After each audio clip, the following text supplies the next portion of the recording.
G'day guys, welcome to the latest episode of Beyond the Tape, a podcast where we chat to people doing rad things within the mountain bike industry. This episode is an amazing one where we chat to an amazing woman who races and competes in anything she possibly can. Before we move on to the episode though, let's thank a few of our sponsors. First up, we've got Trek. Now Trek makes some of the best bikes on the market. I absolutely love my Slash. And buying a Trek just got easier. They are launching their online shopping platform this week, and it's going to be huge. No longer do you have to go into a shop and check out all the bikes and go through all the rigmarole of driving in your car and stuff.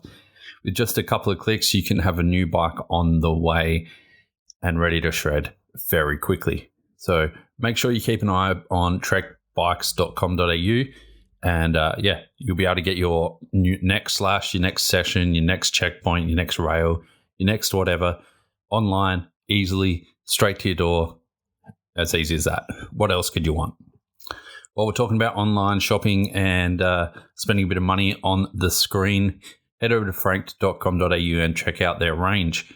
I just spent a week in Thredbo, and every day I was out shooting on the hill. Every day I needed to be out of the house and active, I was wearing their pants. Their riding pants look super, super stylish. They're super subtle, so you don't look like you are a clown trying out for America's Got Talent or something like that while you're at the pub. Super flexible, super tear resistant. They were impervious to March flies, which I hate, so they kept my legs protected. And man, I can't say enough about these. Don't forget to use Beyond the Tape 10 at checkout for a discount and let the guys know that you're heading over there from the potty. Fist gloves have been looking after my hands for a long time, and that is because they are the best in the business. I absolutely love the feel I get from these things. I was wearing the Air Protect or the Airwave gloves the Breezer gloves. Nailed it. Over in Thredbo, they kept my hands protected from the cold just enough, but they're also thin enough that I could use my camera, use my phone, use whatever on the side of the hill and keep my hands protected, which is rad. There's not many gloves like that. After Thredbo, my bike was thrashed. If you've checked out Instagram, you would have seen how bad it was. Bunch of road base on there from roadworks and driving over there. I didn't wash my bike the whole time I was there. It was gummed up. It was cruddy. It looked terrible, and man, it wasn't a good look. But as soon as I got back, I got some shred bike wash, sprayed it on my bike, and I watched everything just dissolve away. I can't believe how good this stuff is. I'd read it on the internet, but getting it in my hands and actually using it, it absolutely kicks the competition's ass. So absolutely loving their stuff. And man, putting silicone in a spray bottle instead of an aerosol can, game changer. So head over to shred.com.au or beg your bike shop to get some in because it's absolutely the best. Lead Out Sports are providing us with the best tools on the market. You can't go past some of those Abbey bike tools. Machined within the 1,000th of a millimeter. There is no better fit to any interface than what you get from Abbey. And man, if you're after those Instagram likes, it looks damn sexy. So put some in your toolbox, get on Toolbox Wars, and have a good time. We are looking forward to heading down to Derby in April for the EWS. And part of the reason I'm able to get down there is because Tailored Trails are offering custom packages to those people who want to get down there and check out the action. They'll pick you up from the airport. You got full accommodation, you got full food, you got everything sorted for you, and they'll take you to the best spots to watch. What else could you want? So head over to tailoredtrails.com.au and book on for one of those trips because it's going to be epic. Dirt surfer, you saw how dirty my bike was. My bike was filthy, but there was no mud in my eyes because Dirt Surfer mud guards kept them out. If you're looking for a custom 100% recycled, 100% recyclable mud guard, then hit up Dirt Surfers. And the same goes for your stem cap, man. Capped out caps, they make some really, really cool etched out designs. And if you want something custom for your club, for awards, or just something for your brand, hit them up. And if you want to support the podcast, grab some from my web shop. Anyway, that's enough of me rambling. We are chatting with Zoe Cuthbert. She grew up racing XC. She's now racing enduro. She's also dabbled in pump track, where she's now national champion, and she races downhill. If you didn't think she was busy enough, she's also studying design. She is running her own apparel company, Wrapped. And yeah, I mean, I thought I was busy. As I said, enough of me rambling. Grab beer, grab a water, grab a wine, and enjoy this podcast because I think it's epic.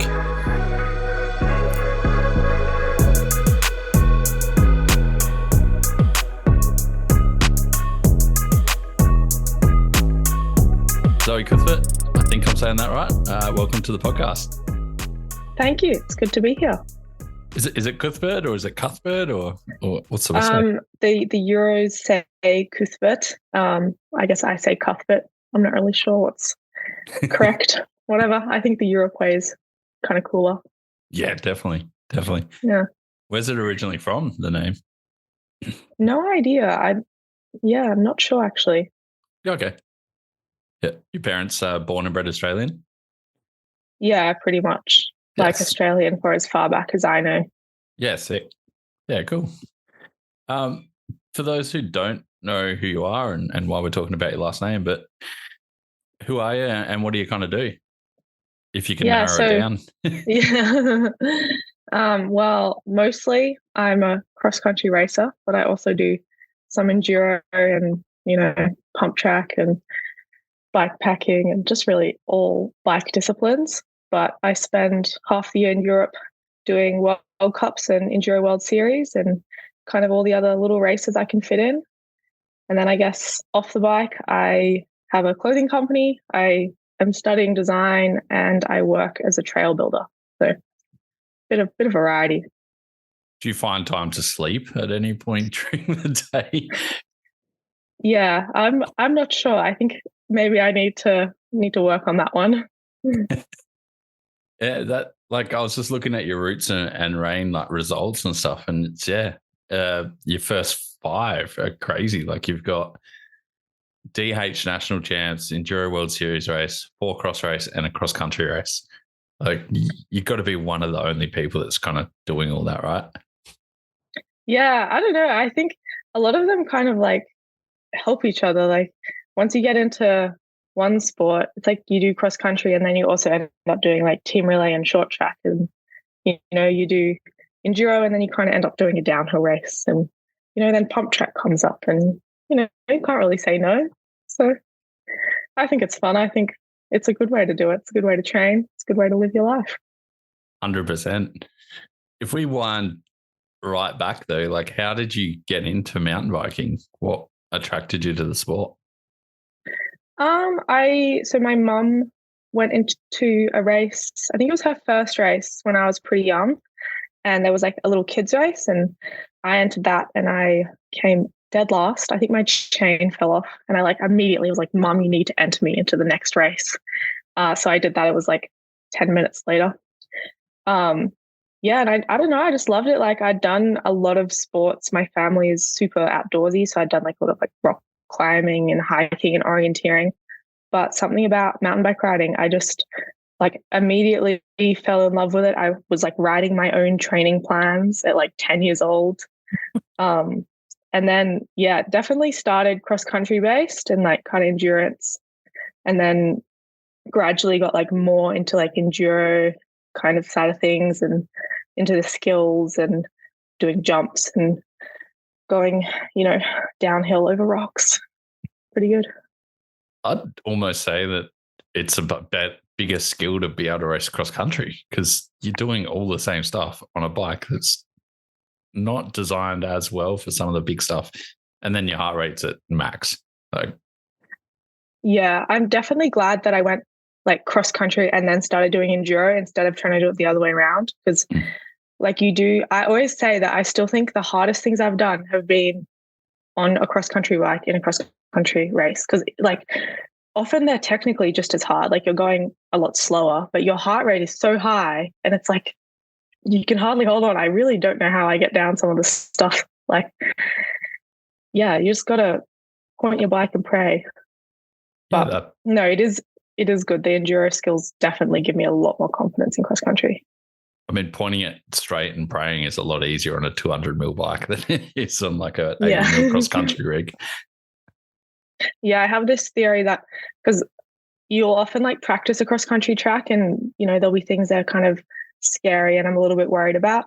But then in the race, you're just so happy that you've made it to the top of the hill and that you're going down, that you're not scared of the downhills anymore. You just feel like, oh, I'll get down it one way or another. Hopefully I'll still be attached to the bike. It's such a good way to look at it. Why cross country racing though? Was it just because that's what was available? Is that what attracted you to it, or was there any downhill race series around at the time? Yeah, I guess it was definitely like what I was exposed to first. But I think also I'm very competitive, and I really like being able to see the competition, like the head-to-head competition. Transitioning into enduro, at first I really struggled racing against the clock because I just couldn't work out how I was going, and I'm still working on it, like how hard to push and when to rest and when to go hard. And then I guess the reason I've stuck with cross country, because like a lot of people ask me like, why don't you just give up cross country and do enduro, is that I just really like suffering, I guess. It just I don't know. There's no other explanation. I just like the pain. I like the head-to-head competition. I like being able to see other races. Yeah, I never thought of that aspect because I never raced. Well, I've raced one cross country race that was 12 minutes long. But like, how does your racing get affected when you can actually see the people in front of you? Like, if you've got someone in front of you that's blowing out a huge gap, but you're already on max heart rate and blowing all your energy, like, what's your kind of mental preparation, or how do you kind of alter your race during those times? Yeah, it's definitely a big mental game. And I think that's something that you get, especially racing in Europe, when there's just so many people, that if you start slipping back even just a tiny bit, suddenly like 5 people have passed you and you hardly notice. But then at the same time, like, I just think you can't push as hard as you do in like a World Cup in any other race, because you are just so held accountable. Like, one little mistake, you'll lose all these positions. So you really have to just be completely on your game. But yeah, definitely, like, and I'll go through it almost every race, just the mental resilience and, starting feeling strong, and then maybe you start slipping back, or you just start feeling tired, even if you're still doing well, and being like, I can't do this. I don't want to finish. Like, and then you have to like convince yourself back out of it and just keep going, focus on your legs going around, or focus on getting this technical section right to take your mind off the pain. And then eventually you like kind of find a rhythm and get back in and hopefully start like climbing back and picking up places again. So when you're like training for a race and stuff, are you thinking about those moments where you might have to dig deep and push through it, or have you got certain drills you do to kind of get through that? Yeah, I mean, definitely when you're training, knowing that all the work you do when you're training will make racing just a little bit easier, which it's not even true. You just go faster, but that definitely helps. And then, yeah, like I have a sports psychologist with ACTAS, and I work with them a lot about, I guess, kind of coming up with ways to be, I guess, prepared for what the race could throw at you, because you want to be confident and you want to, give it everything you can and try and race as hard as you can, but you don't want to like go out too hard and blow up, and you don't want to be disappointed when people start going past you. So you kind of got to come up with the right expectations to match each race.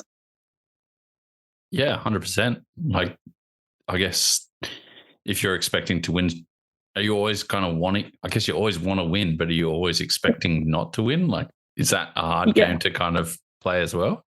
Yeah, well, that's the balance. Like, because you don't want to, like give up before the race has started. But if you go into a World Cup being like, yeah, I'm going to win this, and then you're suddenly finding yourself like in 10th or 20th or whatever, then that can be so discouraging. And because cross country is so long, like you have to be able to get over the fact that maybe you're not where you initially thought you would be, and then still keep going and keep pushing to finish with a good result.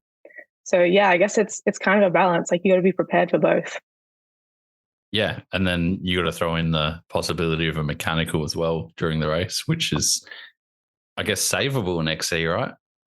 Yeah, which is another thing I love about XC, is that there's like time, like downhill and enduro is so precise. One little mistake and like that's your whole race gone. Where there's cross country, like, I mean, ideally you don't make mistakes, but realistically everyone makes mistakes, and you can have I mean, you can miss corners and mess up your line a little bit. You can even, people come back from like flat tires. So yeah, a lot more room for, I guess, things to go wrong. I mean, we saw like, was it Kate Courtney? I think she came back from like a broken brake lever last year, I think, which is complete. Yeah, there's a lot of stories of things like that are just incredible. What was it, I guess, like to go to the sports like and how that kind of changed your mentality? If you've been doing this since you were 10, like you've been doing this for a while now, was there certain things that you couldn't gain just through normal experience and maturity?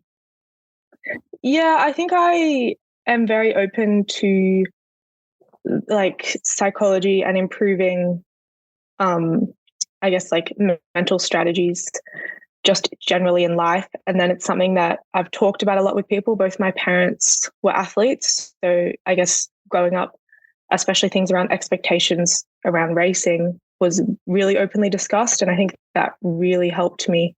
So talking to a psychologist about it wasn't a super big transition. It was just more, I guess, someone else to talk to. And I think a lot of it, they don't necessarily tell you what to do. It's more they let you think it through and maybe guide you a little bit. So most of the things I already knew. It was just her telling me like that I was right and to keep trying these and maybe giving me some suggestions.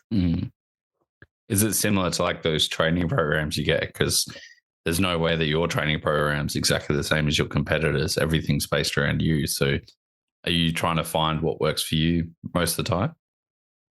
Yeah, absolutely. And I think like mentally going into races, things work completely differently for other people. Like I tend to do, I mean, I do a lot of different disciplines and I think that helps me because it helps take pressure off just one of them. And it helps me, I guess, be more relaxed, whereas some people would find that it's too distracting and it is too, I guess, just too much in general. So like the mental approach people take to races varies so much and there doesn't seem to be one that's way better than the others. Does racing against the clock in downhill or pump track or enduro kind of help or hinder with your kind of mental state for cross country, or opposite? Like, do they kind of help each other out? Yeah, my theory is that it really helps because I'm able to like switch on for cross country and like really feel the pressure and the nerves and use that to motivate me, but then completely switch off for enduro and downhill. So in one hand, it means that I'm able to, race and do sports without getting super stressed about it in enduro. And then when I'm actually doing the sport, because I'm not really nervous, because I'm like, this is just an enduro race, which is not that it's just an enduro race. Like enduro races are really important to me, but I'm just kind of able to take it more relaxed. And then for me in enduro, that really helps because when I put a lot of pressure on myself, I try to go fast and I make mistakes and I end up going a lot slower. So being able to come into it with a much more relaxed mindset is much better for me. So you're more relaxed in downhill enduro than you are in cross country? Yeah, absolutely. Because I'm like, until recently, I'm like, I'm a cross country rider. I just do enduro for fun. And I mean, I'm now racing Enduro World Series. So I'm taking it pretty seriously. But in my mind, I'm like, yeah, it's just for fun. It doesn't matter how it goes. I just got to get down the hill. So yeah, then I'm pretty relaxed about it. No pressure. So you're an XC racer that does other disciplines, or are you like a gravity racer? That's how I put it. Okay. Yeah, XC first and then fit the other ones around it.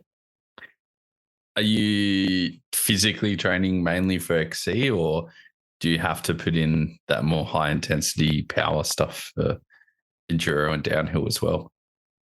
Normally I do both, but it depends. Like before nationals, I was focusing a lot on XC, and then now before the two Tassie EWSs, I'll pretty much just focus on enduro. I'm still doing XC Oceanas, and there's a national round, but it will be just kind of mostly around enduro, and I'll do a lot of like gym work and time on the enduro bike to prepare for that. And then after that, I'll be doing XC again for Europe. Yeah, right. Is it kind of hard to split your training up like that or change the pace? I think it helps because it brings variety. So it means that you're not always riding the same bike and the same trails. Like you're doing different things.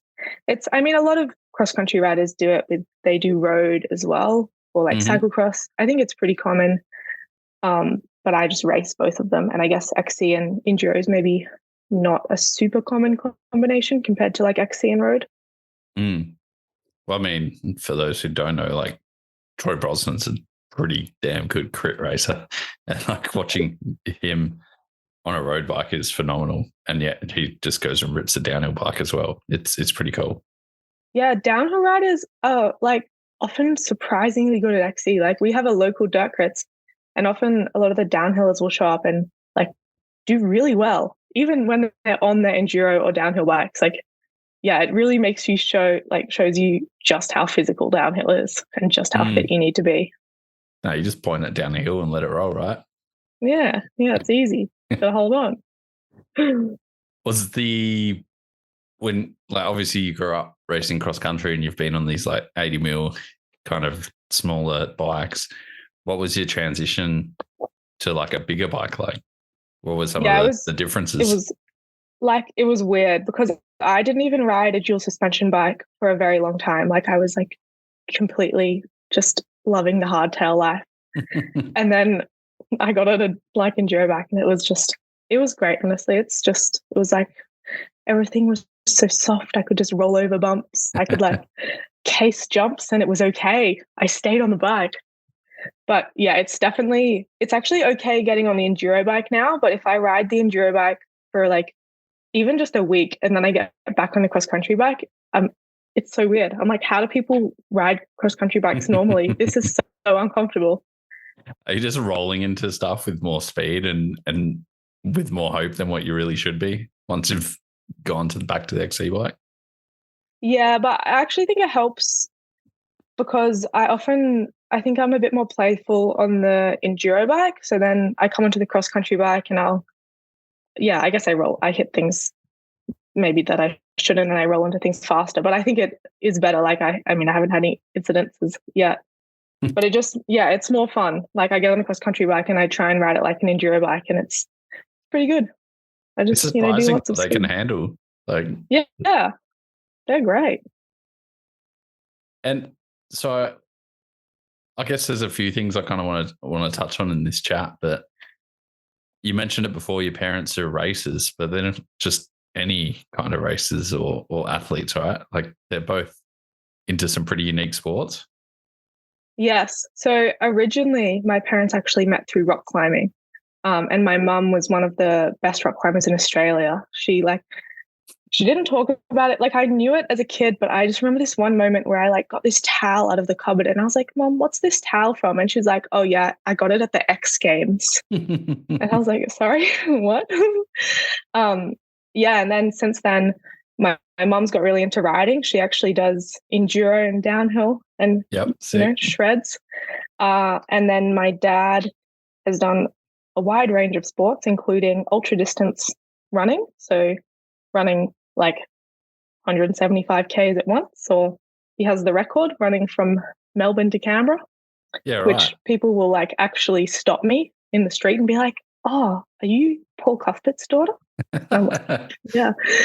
And then he also did adventure racing for a while, which is like probably one of the most extreme sports there is. It's like a combination of running, paddling, and bike riding, and just like multiple days, hardly any sleep, just crazy stuff. So yeah, it's pretty good environment, to be exposed to all those sports. Would have been a pretty unique upbringing, I guess, instead of being like, were you ever shown like, I guess, netball, soccer, football, like were they ever sports you looked into, or was it always just like looking at your parents and looking at those alternative options? Like, I mean, definitely as a kid, you think it's normal. Like, you think that's what everyone does. Like, we would do like road gaining on the weekend or like 6-day hikes over Christmas. But I did actually do netball. I was on my high school had a netball team. And I was really bad at netball. I've got no hand-eye coordination when it comes to like ball sports, but because it's like a high school thing, they couldn't kick me off. So I just kind of you're selected by default. Away. Yeah, so exactly. Yeah, it's definitely not my calling. What's it like going back to school after like the big Christmas holiday and everyone's talking about, I don't know, eating food with their family and doing the air quotes normal thing, but like, and then you're like, I've been on a 6-day hike and we've been rock climbing and like, it's gotta be pretty hectic. It's pretty cool. I remember like I used to love telling all my friends about it. I was like, this is all the cool things I'm doing. And they were like, we don't care. But then I remember even just being in high school and like going to races, and it's like you'd race, you'd go away for a week and you'd like race national champs, and it would be like such a big deal. And you'd be with all these other mountain bike riders who like kind of understood what you were doing. And then you'd go back to school and my friends would be like, oh, did you have like another race? And I'd be like, yes, I did. And it's very weird. I think, it's a strange, I guess, awakening when you finish a big race and then you have to go back to normal life and no one else really gets it. 100%. Is it, I guess during like high school and that time period as well, everyone's trying to fit in and I guess find their niche and find their clique and find their identity. Was it kind of hard going to a school or going back and no one really understood what was going on, or you just look forward to the next race? Yeah. Like, I mean, I guess people, and I still have friends now that don't really understand the sport, but they're like, yeah, you're doing good. And I'm like, you don't even know what I do. I think I was known as the mountain bike girl at school, which not a bad thing to be known by. But I ran into someone I went to school with the other day and they like didn't recognize me at first. And then eventually they're like, oh yeah, you were the mountain bike person. And I was like, oh gosh, that's what I've been known for. I still am. Like, yeah, still the same person. How was your racing career like throughout your junior years, and what was it like having your parents that are these high level athletes at those races? Yeah, like my parents have always been like super supportive, super not results focused. It's all about, the experience and just doing what I love. And I guess because a lot of the sports that we do are often about kind of being in nature and exploring and going on adventures and challenging yourself, not so much about just getting the results.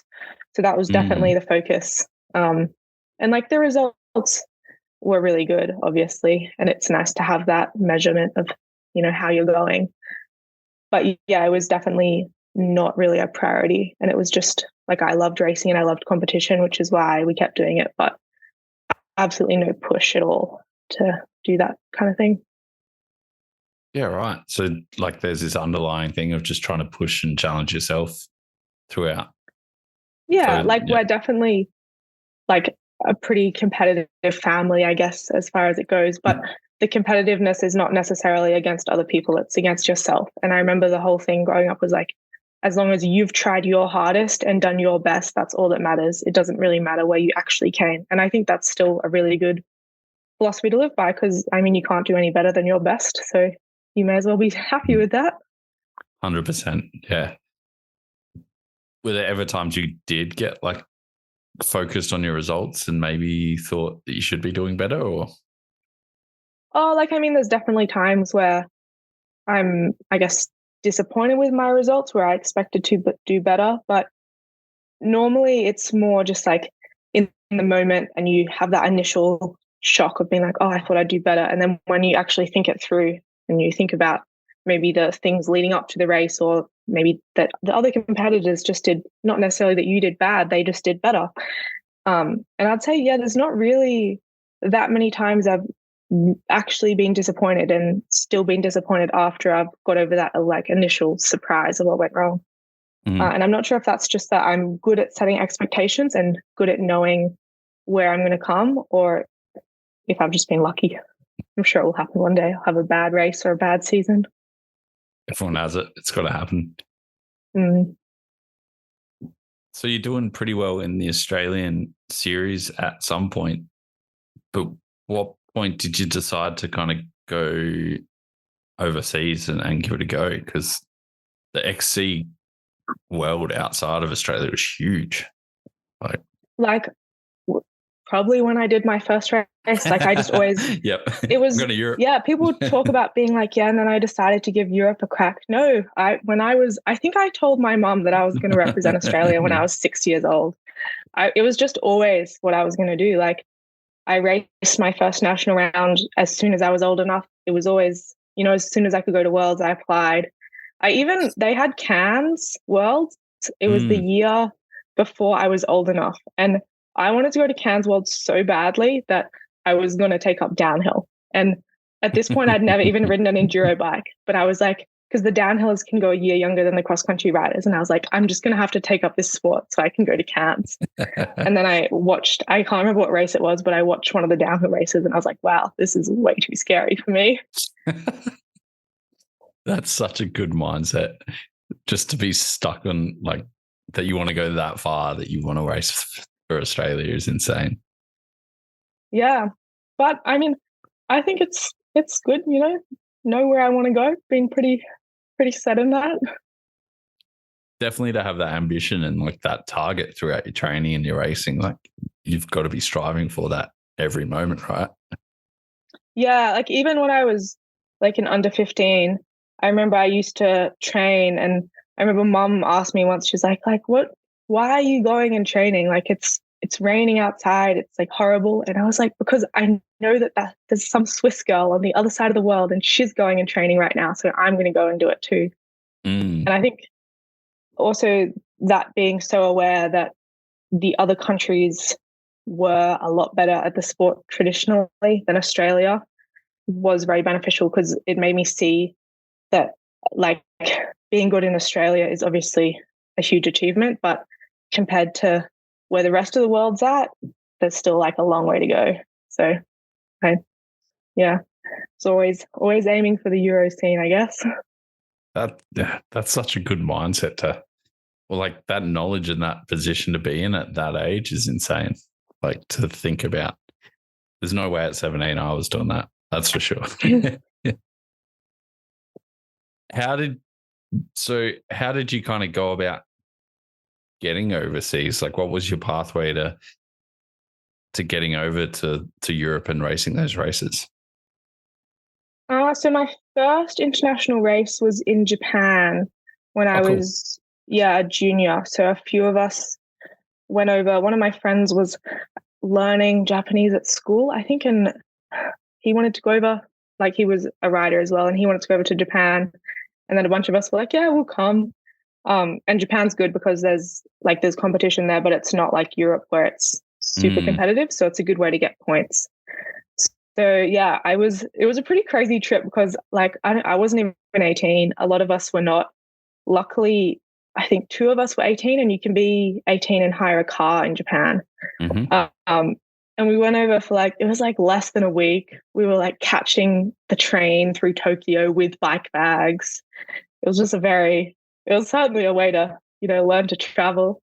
I got there and I was like super sick the whole time, but we had these like chaperones, or not chaperones, they were just a family friend of a friend, and they were kind of helping us and like driving us around and showing us like where the track was and stuff. And they were just so lovely. Like they helped me find like medication that I could take for the being sick that wasn't, against the doping rules. And like, I remember one day we were saying, because it was super hot, we're like, oh, it's just so hot. And then the next day they like brought us all these little hand fans and stuff. Yeah, sick. Yeah. But yeah, that was super cool. And then later that year, there was Worlds in Lenzerheide. So I got selected for that and went with the Australian team.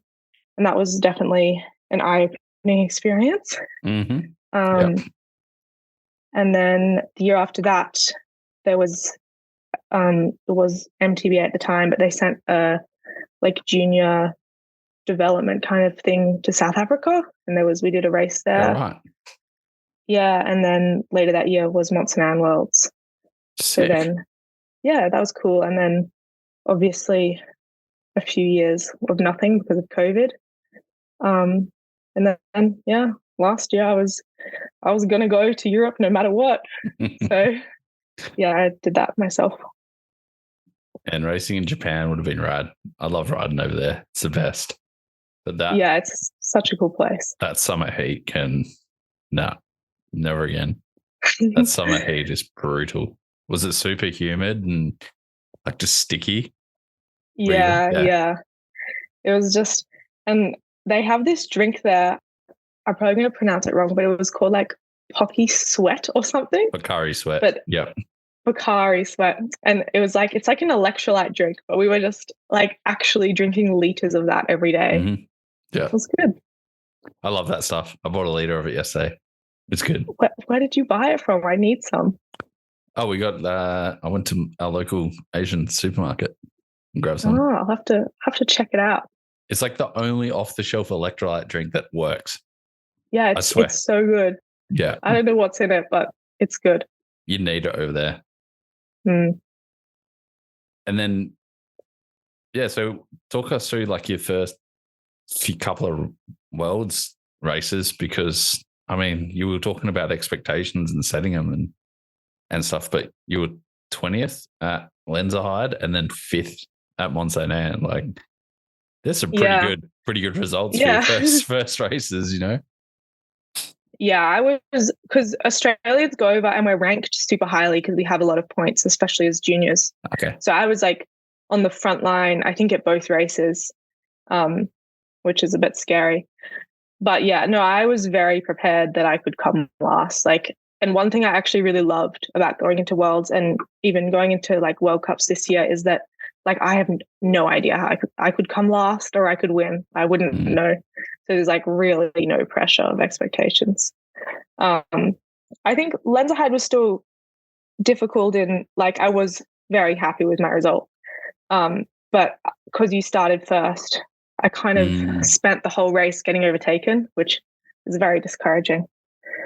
But yeah, the thing that really humbled me was that in Lenzerheide, I did the team relay, and Australia had a very unique strategy where they put their slowest rider, who was me, last. And normally you put your fastest rider last. Yeah, makes sense. So I was sent out in the team relay and we were winning. And then 40 seconds later, Nino Schurter was like started and just riding. Everyone was like, "Don't look back, little girl." And you could like hear the crowd because it was in Switzerland of where he was. It was good. I can say I've raced Nino. I was in front for 40 seconds too. She just blocked him. She just race blocked him. Taking that. Tried to. There's actually, well, I didn't try to block him, but there's actually some video footage and he comes past and I like try to jump on his wheel. Like, I don't know what I was thinking. It's one of those in-race moments. You're like, oh, that's Nino. I'm going to ride on his wheel for 10 seconds. Like, why wouldn't you? It was less than 1 second, but it was cool.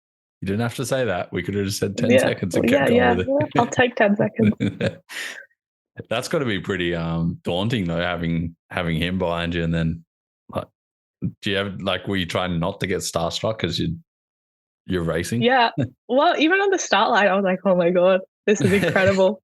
I still do that. Even on the start lines for our World Cups, I'm like looking around and I'm like, oh my God, all these people are like so cool. I gotta be like less weird. They'll try to like be focusing on their race and I'm like asking questions. They're like, oh God, what's she doing? Can you sign my jersey? Yes, I considered doing that. And then I was like, that's probably a bit off-putting. It's just getting in their head, take the win. Yeah. It's so good. Yeah. I mean, like every time I go to an event, you get starstruck. Doesn't matter who it is. I can't imagine like lining up against your idols like that and being able to focus. Yeah, it's pretty cool. And they're all like so nice in person. Like everyone says, don't meet your idols or whatever. But, you know, I don't know, maybe it's mountain bike riders. So far, pretty much everyone that I've met has just been so lovely. I'd say that. Yeah. Don't meet your idols unless they're a mountain biker because mountain bikers are rad. Yeah, it's good. Good quote. You mentioned it before, but like, so you spent a couple of years overseas, you're starting to get the momentum up. And then this little thing called COVID happened. Was that quite difficult to keep focused and keep riding when there wasn't like a clear goal in sight? Yes and no. So COVID, I was actually in 2020, I was never going to race overseas in Europe because I had agreed and completely booked this trip with my dad to ride Tour Divide, which is a bikepacking route from Canada to Mexico. So it was hard having that cancelled actually, because it's a pretty big thing to mentally commit to. And it's a few months, but we're still going to do it. We're going to do it in 2025. It's written on the calendars.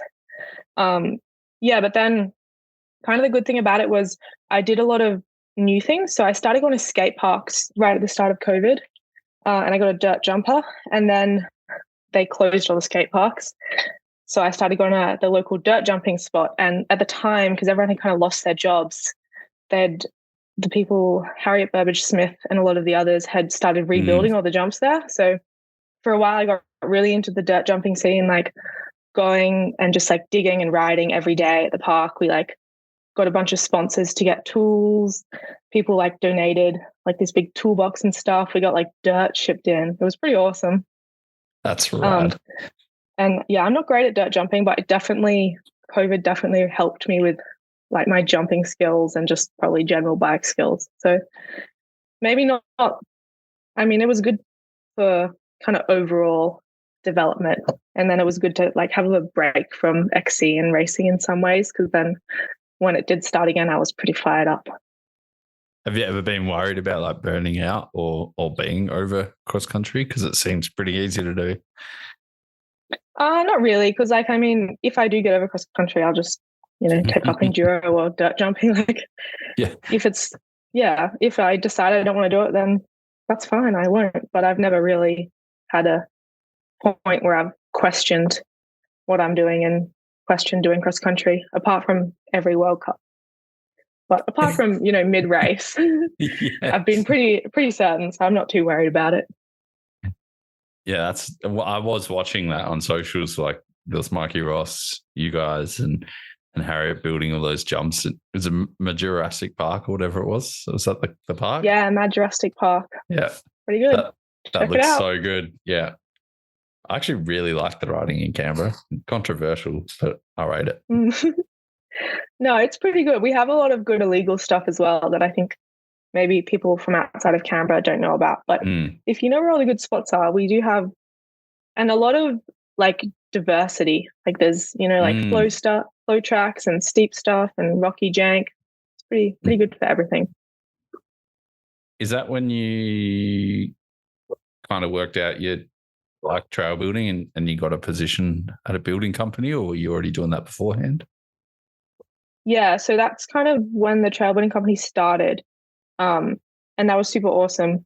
It was kind of what I think stopped me and Harriet digging at Mad Jurassic, because we started working as actual trail builders. And when you work for all day digging trails, you don't really want to go and dig more trails in the afternoon. And also, once you learn that an excavator like can dig a hole really quickly, it's really depressing to have to go and do it by hand with a shovel. I can imagine. It's like handwriting at the moment. Like there's no way I'm going to do that. I can just go and type. Yeah. Yeah. And how long have you been trail building for? I think about 3 years now. It's very on and off. Like at first I was working pretty consistently, but now like I go away for, half the year to Europe. So I don't work then. And then when I'm training quite seriously, I find it just too exhausting to be working those long days as well as training. So it's kind of more now become in the off season, I'll do it, or if they really need workers here and there, which is a bit of a shame, but you gotta prioritize things. Yeah, it brings up a point. Like at Threadbow, when someone said to me, like, they'd love to hear about what you guys do to pay the bills, because you're one of the best, if not the best, riders in Australia when it comes to multiple disciplines. And you've got sponsors, but you're not earning enough to live on. So is it kind of hard to balance the work and getting money and your training and everything else you want to do? Yeah, definitely. Like I do a lot of other things. So before going to Europe, I also worked as a graphic designer and a coach to like save up enough money to go to Europe. Yep. And I think probably that's another thing COVID helped with, because I had 2 or 3 years where I was just working and saving money instead of spending it on traveling. But yeah, and I think the more you start to get at that top level, the like things just take time, even just recovery and like creating content for sponsors and getting your bikes right. Like I have so many bikes, I swear something is always needing to be fixed or replaced. And yeah, it really does add up. Like I remember being younger and being so confused by the fact that people rode bikes full time. And I was like, what do they do? Like, surely they're just bored. Like, you can't ride your bike all the time. And yeah, now I've realized you can. And in fact, it would be quite beneficial if riding your bike was your full time job, because there is a lot more to it than just the on bike hours. But yeah, it's definitely a balance that I'm working out and I have got wrong in the past. So hopefully I'm getting a little bit more on top of that. What's your kind of week look like when you're in peak training mode and really starting to get ready? Like, honestly, it's so different. Like, someone was talking about this before and they were saying, like, how do you train and travel? And I was like, when I'm traveling, that's when I'm doing the least amount of things. Like, that's the most relaxing time, when I have the most free time, because then all you have to worry about is training and traveling. Whereas when I'm back home, like there's always different events to go to just around Australia. Then there's like, I'm going to uni. Somehow I always have like meetings for things. And I don't know, like I'll think that I have a free day and then suddenly it will just fill up with all these random little tasks. And it's good. And like, I enjoy it. It's just, there's a lot of scheduling and a lot of writing down my weekly plan. But yeah, it's pretty much, the answer is that it changes all the time and that it's always different, which is why it's fun. But yeah, hard to find, I guess, consistency in that. Are you training like every day, or are you splitting it up? Or? Yeah, probably every day, doing other, if you include like gym, like not every day on the bike, but probably it would be 6 days a week on the bike, and then 2 or 3 days where I also do gym, and then kind of like recovery stuff in there. And then, things that maybe don't count as training, but maybe do, like we go like to the rock climbing gym once a week and, things like that. But yeah, I don't actually spend many hours on the bike, I think, compared to most cross-country riders. I think that's because when I do like the base training block, I'll often do a bike packing trip. So I guess that's bulk hours on the bike, but it's like riding just all day for only a few days, which is how I like to do it. So then when I'm, I guess, not doing that, it's not so many hours. Yeah, I can't say I've ever seen bikepacking trip written in any of my training programs I've done in the past. Yeah, my coach is very, very good with all my different disciplines. And I think he realizes that it's what works for me and that I'm more motivated to, go and do like a 5-day bikepacking trip than I am to do 2 weeks of 2-hour rides every day. So, and that like, if that's what I'm motivated to do, then that's what's going to make me a better rider. So he'll often, schedule in things like bikepacking with your dad or fun enduro laps. So it's pretty awesome. Are there ever days where you like have to go out on the XC bike and you just see the enduro bike over there waiting to have fun, like, and you really want to jump on that rig? Yeah, the ones that hurt me are the Zwift sessions, the indoor trainer ones. That. Yep. I struggle with riding indoors when I could be riding outdoors, but in terms of like efficiency for intervals, because it's got like the power meter on it, it's like very controlled. They're a very good way to get it done. But I'll see them and I'll be like, oh gosh, this is going to be rough. There's no hiding on that trainer, hey? You can't hide. Yeah, that's the other thing. It sees everything you do. You can't just let it coast for half a second or let No. off because it knows. It knows. Where are you bike packing? Like, what are your trips like? I guess. There's a lot of good stuff around Canberra, actually, like up in the Brindis. I did one a few weeks ago down to the coast, which was super nice. And you kind of stop in like little towns and take back roads. I think my dad knows, kind of pretty much all the backpacking routes in the probably 1,000K vicinity around where we live. So he knows all the good roads and like cool places to camp. But I've done a few. We did one from Canberra to like the very tip of Tasmania. Yeah, right. Which was sick. Pretty awesome. Yeah, we did one around Alice Springs, which was really different and super cool. So yeah, you can really bikepack anywhere. It's the good thing about it. You can go really long places, like long distances. It's ridiculous. Yeah, I've seen some of the Ks and what people do, and it's so phenomenal. It's so rad to see. Yeah, it's very weird because like the first time I did bikepacking, I had probably not ridden more than like 70 Ks.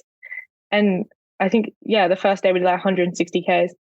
And it seems like such a long way, especially when you're doing training rides that are like 80 Ks and it feels long. But because you're just riding all day and like you wake up and you ride and then, you maybe stop for lunch and then you keep riding and like there's nothing else to do. Like you just, it suddenly 160 Ks doesn't feel that bad because it's all you're doing. It's a very hard thing to explain to people who haven't done it. And you're also kind of just ticking your legs over, right? You're not putting in too much effort. Otherwise, you're going to cook yourself. Like there are times where I'll be a few days into a bikepacking trip and I'll be like, damn, I need to train. And then I'm like, I'm literally riding my bike right now. Like I just forget. I completely zone out. Are you ever dropping your dad or is your dad ever dropping you on these trips? Yeah, so he does them all on a single speed. Why? I don't know. Yeah, I don't know why. I think he likes pain, maybe. But it means that every hill we get to, he has to sprint to get up the hill. Like there's no other way for him to get up it. So yeah, I get dropped on every hill essentially. And then on the flats, he spins out. So then I drop him on the flats. It's not very efficient. I mean this in the greatest respect, but I think he's the one that needs to see the sports like because there's something wrong. Like that. I think he would, yeah. The cycle just got, nah, sorry, I'm out. I was going to say, I think he'd break them. That is ridiculous. Like, I can't and so unnecessary. Like, it's not like he will get a bike with gears and convert it to single speed on purpose.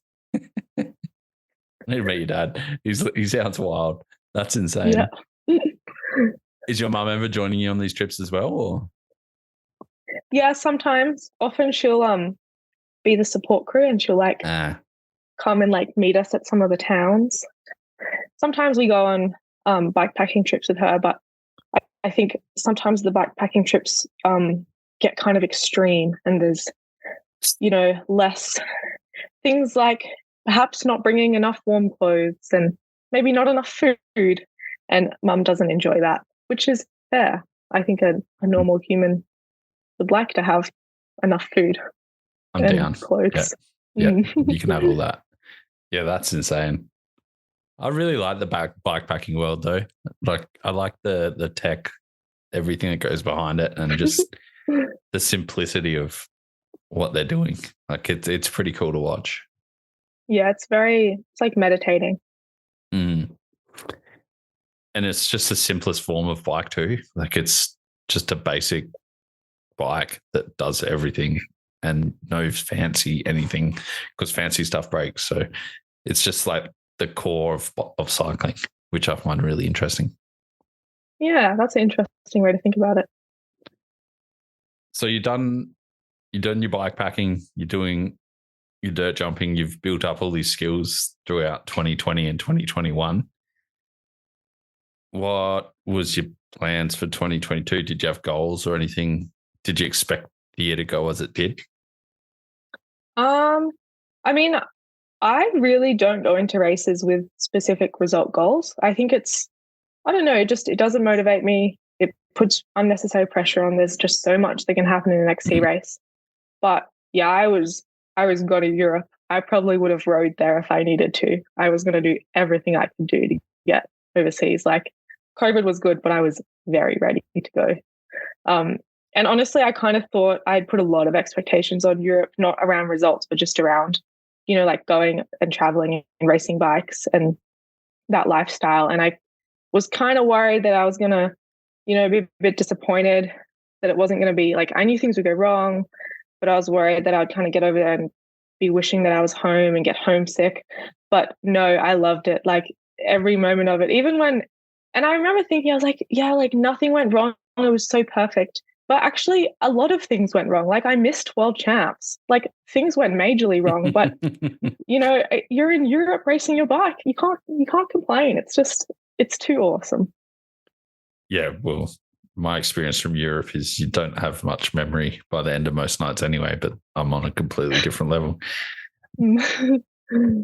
But you were like Outstadt. You come out of the gate with the 17th, and then you were top 10 at 3 out of the 5 World Cups you went to. Like, that's huge. Yeah, Albstadt was an interesting one to start because I'd heard a lot of negative things about Albstadt. I had heard that it was a very European course, that there was not really anything technical, that it was always rainy and sad.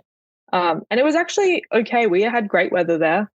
There was one day it rained, and I really learnt why mud tires are important. But yep. Yeah, I think the excitement of your first World Cup is pretty cool. And then Beck won the short track there. So, True. What an amazing way to start to watch an Australian win that. The actual race, I think a lot of it was just adjusting to how many people were there, how many crowds, like just everything was so massive. It was like unbelievable that people were disinvested in the sport I was doing. And I think you can definitely tell, like, I adjusted to that and then my results improved. I think it was like 3 nights in a row, which was really cool. But I was starting to think, I was like, am I just have I mentally created a block where I can only come ninth? Like how does this keep happening? It's like, it's not like everyone else was being consistent. Like, yeah, I don't know how that happened. It's a funny mindset with athletes. Like you head over there and a top 30 is fine. And then you get a 17th and you're like, oh, that was pretty good. And then you're like, I got 9th twice. This is annoying. Whereas when you go back to that first race, you're like, top 20 would have been rad. And now 9th is annoying. It's such a weird. And then I came 11th in Andorra and I was like, damn it, I shouldn't have complained about that night. I'll take it back. What was your favorite track out of those? Like Nova Mesto and Outstadt looks super fun, but I can't remember Lenzide off the top of my head. Probably Nova Mesto because it was the one I'd seen on TV the most. It has the big iconic rock gardens. And not any super long climbs because long climbs do not suit me at all. So I was pretty excited going into that.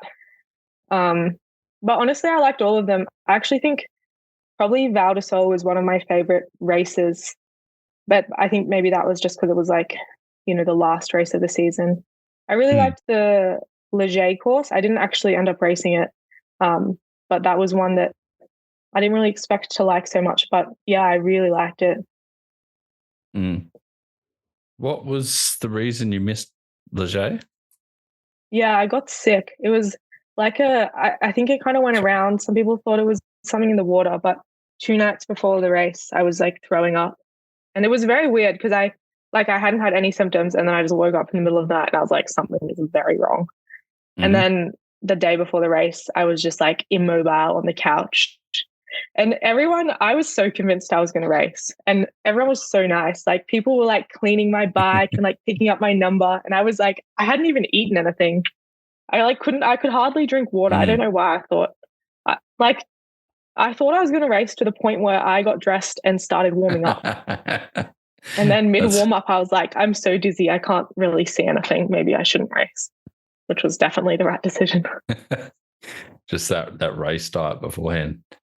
No, I did hear about that because one of the local media crew from here was over there, and he missed like Valdi Hoel and stuff because he's like so sick from Leger that he just flew back.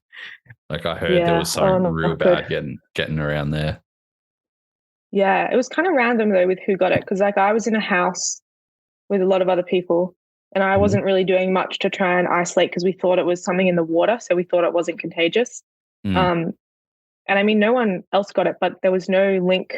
Like maybe it was the water, but then they were drinking the same water and they were fine. So I'm not quite sure. Bit of a mystery. Who knows? What was it like being at Leger though, and being around that atmosphere? Because that would have been pretty epic.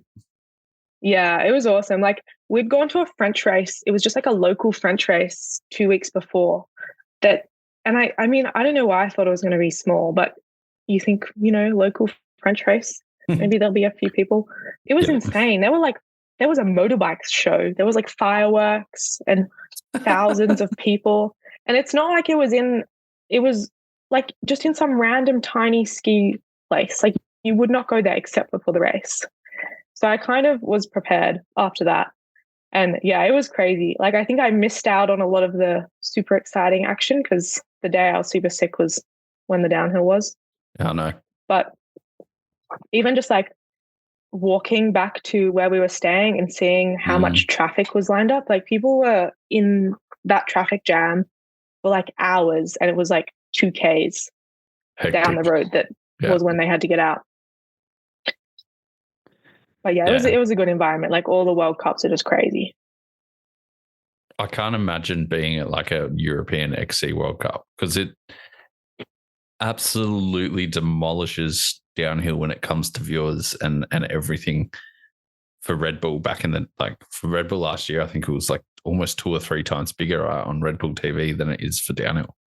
Like, yeah, which always surprises me because I guess most people I know watch the downhill, but yeah, because I thought that the combined World Cups would be the biggest crowds, but I actually think the biggest crowds were like in Novo Mesto when it was just XC. It was just, and like super, like you think of, all the chainsaws and the really rowdy crowds is like a downhill enduro thing, but no, XC crowds, which is really weird because when you're in XC, like you're kind of riding up the hill so they can run next to you and like you can hear it for a lot longer. Like there was climbs where I actually was kind of deaf in one ear because it was so loud from the crowd. That's hectic. Was that off-putting or was that motivating? I think it just gets to a point where you just like it's almost surreal. You just can't believe that there are that many people there watching you, and you just kind of have to you got to just zone it out. Yeah. Or you just forced to zone out because you can't hear anything anymore, and you just that's also true. Yeah. It's definitely on the bucket list. Is a European XC race. Like I just that and snowshoe are 2 of the races I need to get to. Yeah, I'm pretty excited for snowshoe this year. I can't wait to see what the XC race course is like at snowshoe. If the downhill course is anything to go off, I think the XC course is going to be wild. Hopefully. Valdi Hoel, you decided to race some 4-cross. Yeah, that was great because see, this is my thinking. If I like the head-to-head racing of cross country and then the technical side of downhill, then 4-cross is just nearly the perfect blend, head-to-head downhill. And it was great. I kind of don't think I realized what I was getting myself into because we have a 4-cross track in Canberra and you can roll everything. And in Valdi Hoel, you can't roll everything. So I very quickly learned how to jump again. And honestly, just that race alone has helped me so much with my jumping because now I'm like, even if I don't make it, I'm just going to have to pull as hard as I can and do my best. Like I cased pretty much all the jumps. But, it didn't matter. I go around the track. It was so fun. I wish 4-cross would make a comeback. I miss it so much. I love 4-cross. Yeah. It's such a good discipline. It's weird. Roots and Rain doesn't count your Commonwealth Games result in it. At what? When in the year was that? Was that last year? Yeah. It was kind of it was when all the World Cups went to America. Ah, that's right. Yep. Mm. Yep. What was it like representing your country on that stage? Yeah, it was really cool because I think I'd been in Europe for like a few months before, and you kind of forget how big of a deal the Com Games is for Australia. Because in Europe, like they don't even know what it is. Like I'll tell my friends, I'm like, oh yeah, like I'm going to this race, and they're like, what is that? I've never heard of that. Even the Americans, they don't know what it is. So you kind of like don't really realize how big of a deal it is. And I was like living in the back of my car in like Chatel and just like So sick. really, I mean, it was fine, but I'm like riding my enduro bike, and then it was like kind of pretty much just roughing it.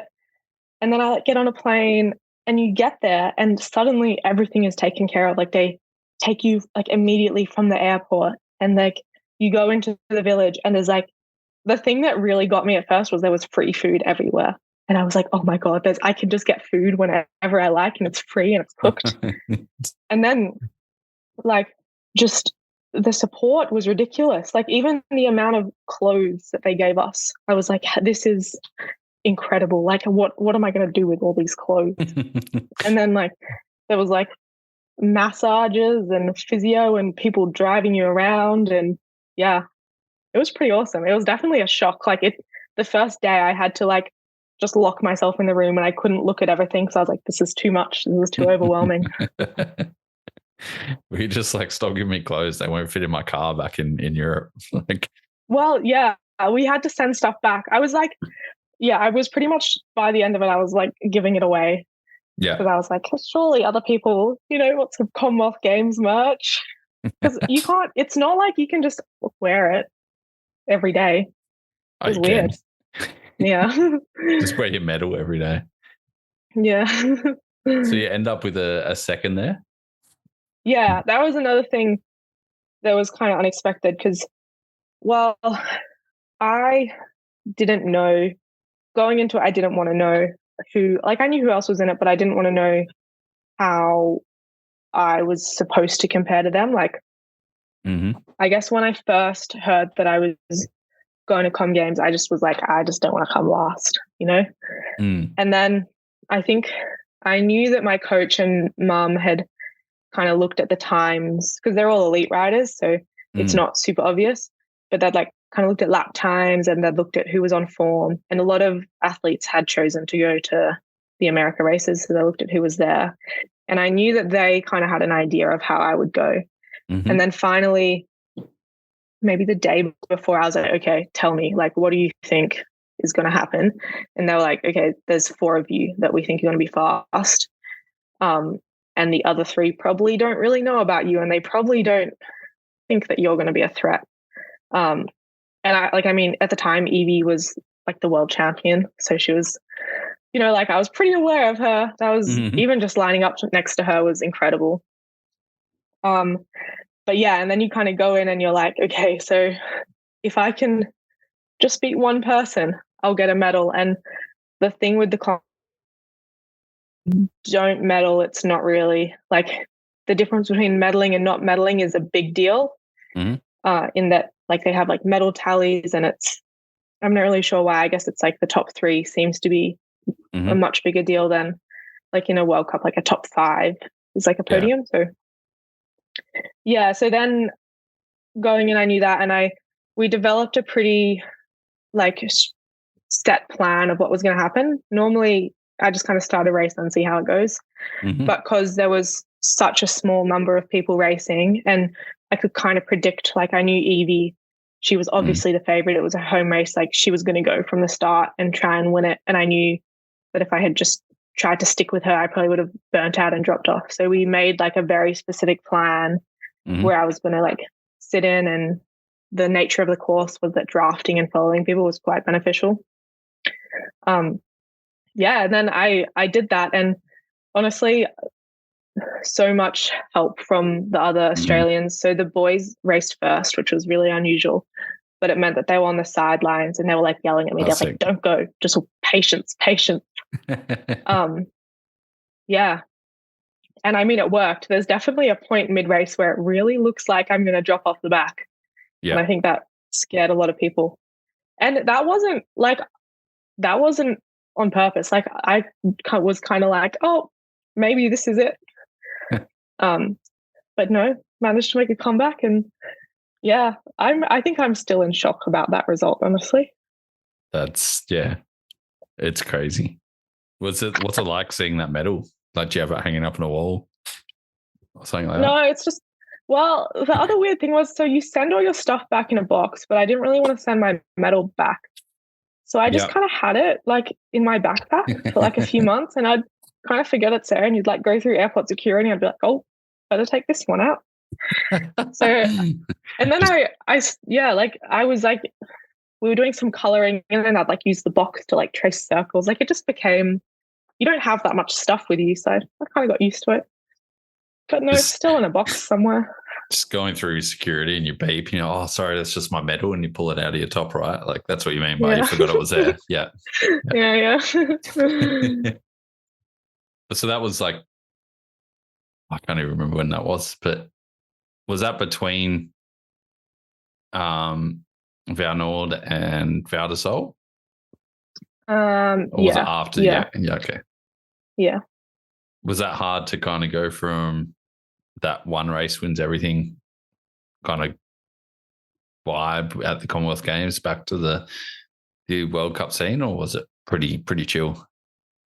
Yeah, that was when we did the French race after that. So it was kind of it was very humbling, that French race. It was super cold and it was really wet, and I was definitely not used to that. And yeah, it was definitely like, oh, I did well in the Com Games, but I just came 10th at like a local French race. Yeah. So yeah, it definitely makes you realize how dominating the Europeans are in the sport.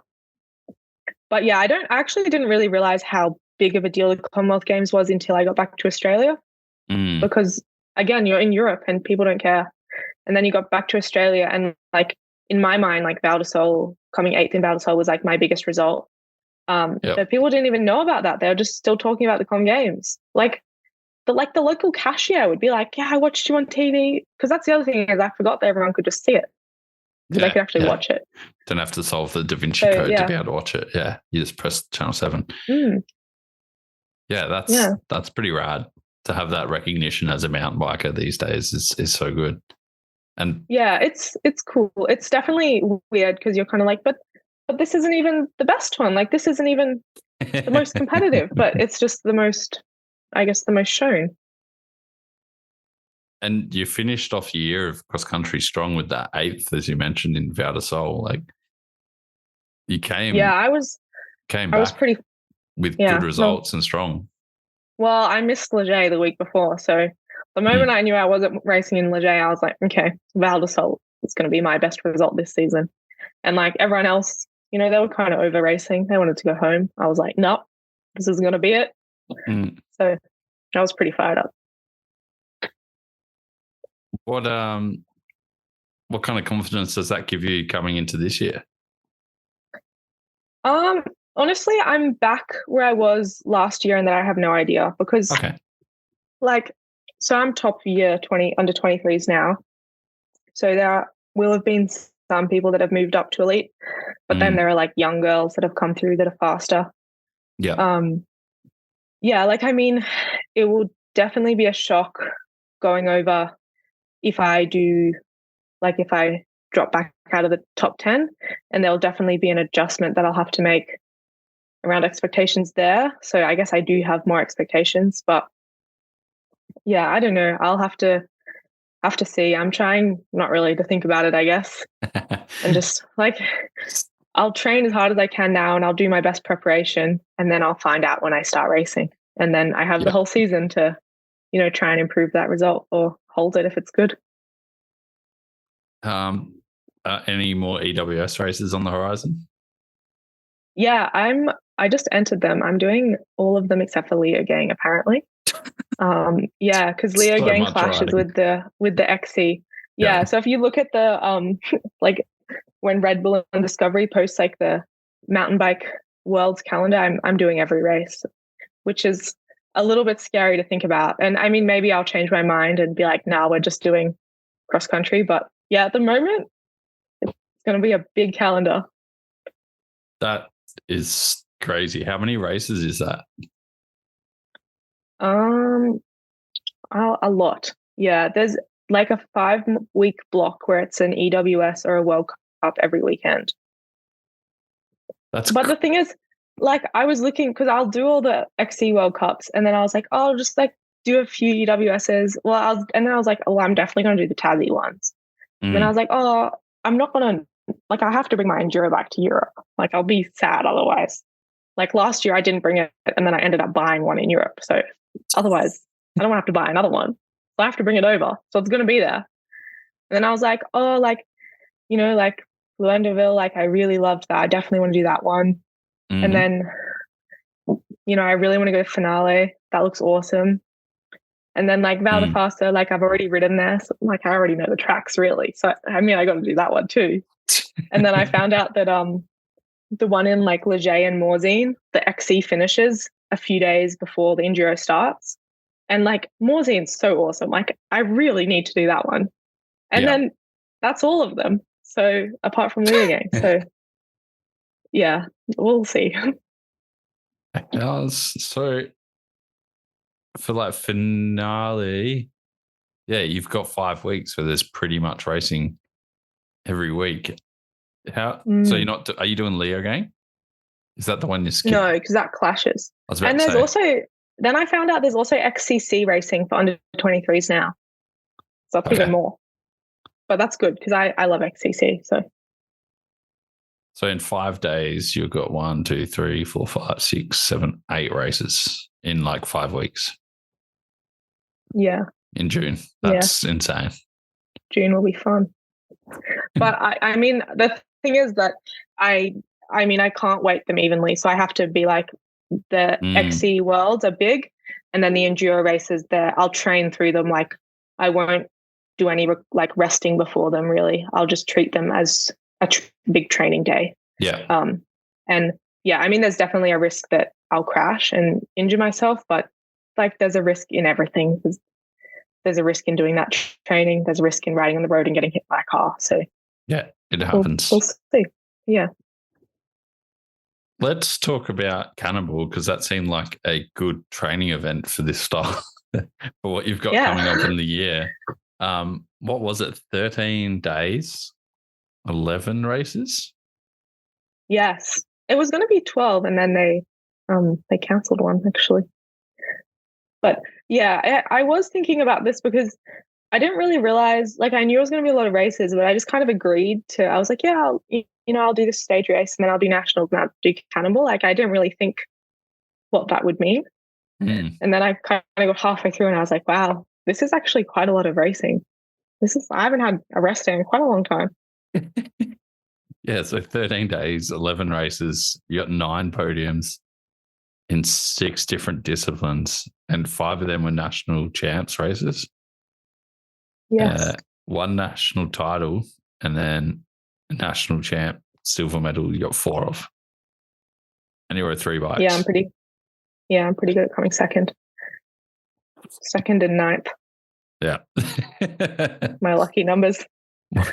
What was your 1 national champs title? Pump track. Yep. Unexpectedly. I really did not think my first.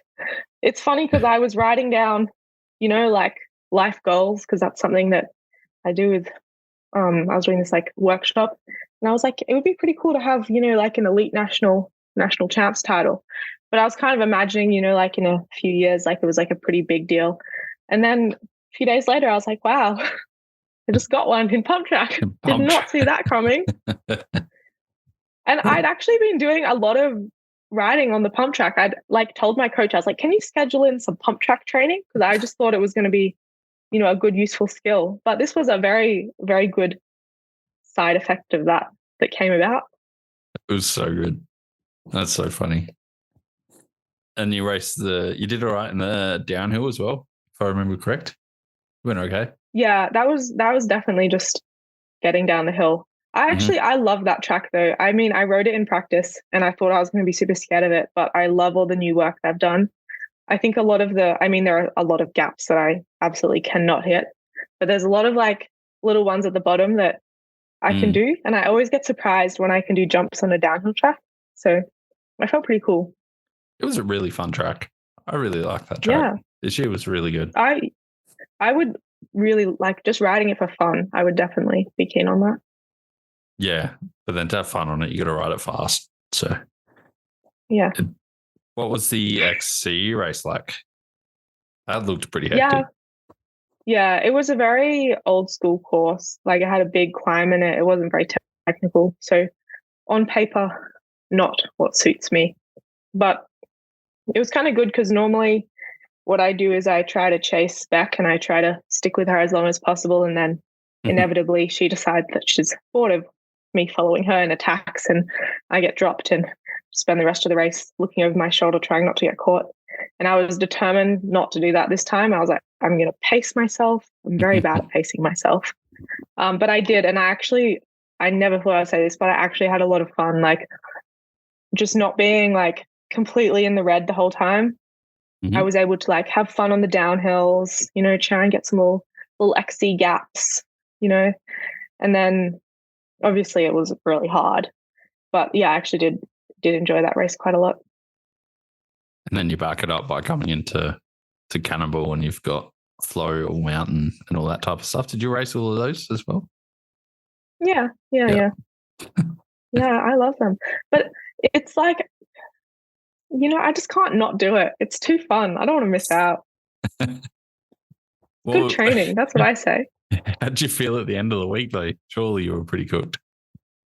Yeah, it was the kind of thing where, because I never really stopped. So after the XCC, because the first thing was a stage race the week before XC Nationals. Yeah, right. So I did that stage race and then I had one day off, and then that whole 2 weeks I rode every day.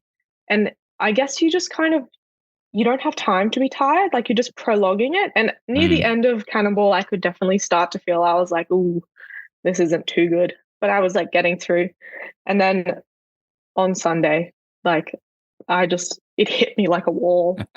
The last few days, I was like, wow, like all the fatigue just caught up to me at once. And I guess the mental fatigue too, like from constantly racing. And even like in the downhill where there's not really like pressure, there's still like, fear of crashing and stuff. Yeah, you got to focus on that track the whole way too. Yeah. Yeah, I was pretty tired. What was it? What was it like to see the international crew coming over to race downhill and sample Australia as an athlete? Like, what was it like to see that? Yeah, that was super cool. I think it's really great for Australian athletes.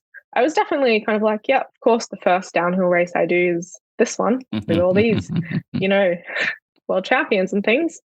But, that's good. Keeps it interesting. I was definitely, fangirling people on the sidelines. But yeah, I think it's super awesome. Like, and I mean, it makes sense. Like it's cold and snowing in Europe. So come to Australia and race. So hopefully it's a thing that they keep doing. I think they will. It's not the first time like the syndicate and stuff have been down, but it was definitely like a big race and it was a good atmosphere to have in Australia for sure. What, I guess, what are your plans for 23 other than racing? Because you've still got uni and you're running a clothing company. So yeah. So I brought a van in Amsterdam and I'm going to live in my van. It's going to be pretty cool. I've never lived in a van, so this is definitely one way to start. And also the people I brought it off, like I don't think it's a scam, but it could be a scam because they don't really speak much English. And there's a few things about it that I don't really know. Like I know it's roadworthy and it's got a license plate and it's, got a bed in it. I don't really know much else. But yeah, so the plan is to live in the van. Yeah. And travel to races. I'm doing uni. I only managed to do one course because the uni, I study design and I've done all the design courses I can do. So now I'm onto electives, and the other departments, they don't really know who I am. And when you try to explain to someone that you are, in fact, not going to be there for most of the uni semester, they don't really like that. And yeah, only one of the courses was like actually happy for me to study. But I think it'll be okay. I think I have to wake up at 1 a.m. a few days to go to my in-person, like my Zoom lectures. Yeah. That'll be interesting. But, gotta make it work somehow. Just and get a then cardboard cutout of yourself and then I can just sleep. put it up against the wall of the van. You'll be sweet. Yeah. And then the clothing company, that was definitely something that I didn't consider when I started it, because I do all the embroidery myself. So, like, I don't know why this very obvious situation that was going to arise I didn't think about, but luckily my parents are going to help me. So I'm going to just like bulk make everything and then slowly like release things throughout the year. And my parents will just put it in boxes and ship it. Yeah, right. Yeah, so I'll make it work. It'll be good. I'll do a lot more, hopefully, like marketing around the brand and like planning. I'm trying to design pieces that are like, so at the moment I get wholesale items and then embroider them, but I want to like design the items from scratch and stuff. But that manufacturing process is really long. I've been trying to get a pair of pants designed for about 6 months now, and there's been a lot of issues. So it'll give me a lot of time to focus on that and working with the manufacturers more. Yeah, it's a tough process. You got to build that relationship, hey? Like it's yes. Yep. I've been behind the scenes in that stuff, and it's hectic. It's so crazy how long it takes to make a t-shirt. Yes, I have a lot more respect for all clothing brands and just generally the process. Yeah, and that's why they cost so much. Like it's not the fact that it costs $2 to make a t-shirt. It's the fact that it took 40 hours of one person's time every week to make that t-shirt for like 3 months. Yes. Yeah. Yes, there is a lot going into it. Sounds like you're going to have a huge year. The van sounds rad. I think that's going to be cool. Let's start wrapping things up maybe a little bit. What advice would you have to any juniors or anyone that wants to make their way in racing and get overseas? I think this is probably what a lot of people say, but like, just do it. Like, if you want to make it happen, you can make it happen. I know it's not, I mean, I'm coming from a place of privilege in that I've come up like in a family that has enough money to be able to help me do this. And then I had jobs that could help me do it. But like, if you want to do it, there will be a way to do it. And you just got to keep working until you get there. And then when you do get to Europe, like everyone is so supportive and they're so willing to help, like the other Australians and everyone in Europe, that, I mean, really, once you're there, you're pretty much sorted. Yeah, exactly. Yeah. Is there anything you regret or would have changed up until now? No, I don't really. I mean, there are definitely things that if I was to do it again, maybe I wouldn't do, but I think you have to do them wrong to learn that you've done it wrong. So yeah, I guess I have been pretty lucky that all the things and mistakes I've made haven't been too drastic. But yeah, I'm pretty happy with where I am now, so wouldn't change a thing. Sick. And last question I like to ask that seems to be difficult for a lot of people is if you, for example, it's pissing down with rain and you don't want to get out to train or go to the gym or do anything. Do you have any music or do you have anything that you kind of use for inspiration to get out if you ever have those days? It's a bit weird, but Sail Away by Enya. We used to play it. Miko used to play it every morning when we were working away at Orange. And it's like trained my brain that when I hear it, I'm like, get up, let's go. Yeah. Time to go. But apart from that, my best friend made me a playlist of all these pump up songs. It's a really weird mix. There's Enya in there. There's like some like dance techno. There's like 2000s pop. There's like some pretty hardcore feminine rap, but it's good. Yeah. I think there's like a scientific research paper somewhere. I'm pretty sure I've read it somewhere. And like the way that music that Enya creates affects people is so different to like a lot of other people. And like something that she does and what they do with their music actually just instills these emotions so much more strongly than any other band. I'll need to find it. But yeah. Yeah, wow.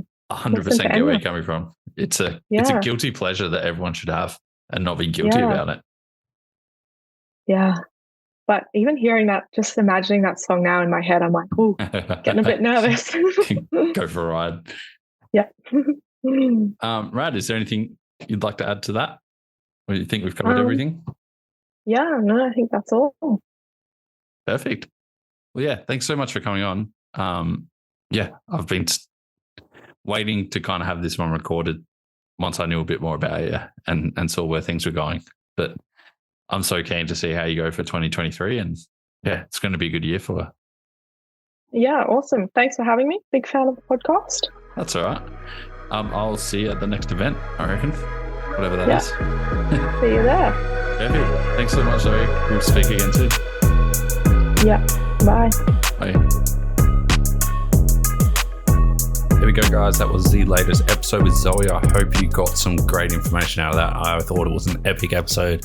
And it's so inspiring to listen to her story and listen to the amount of stuff she's doing and the base of her competitive side and how that comes from her family and what those guys are doing. So pretty epic. As per usual, thanks to our sponsors, Trek, Franked, Fist, Shred, Lead Out Sports, Tailored Trails and Dirt Surfers, as well as Capped Out Caps. Make sure you head over to their stores and grab some rad merchandise. Use the code Beyond the Tape or Beyond the Tape 10. Should work at most of their checkouts. So use that, get a bit of a discount, and let them know. If you want to support the podcast in ways that are free and completely easy, tell your mum, tell your nana, tell your dog, tell everyone about the podcast. Spread the word around. Give us some likes. Share us on your stories, and check out the YouTube channel. And anyway, until the next one, go out and have a bunch of fun.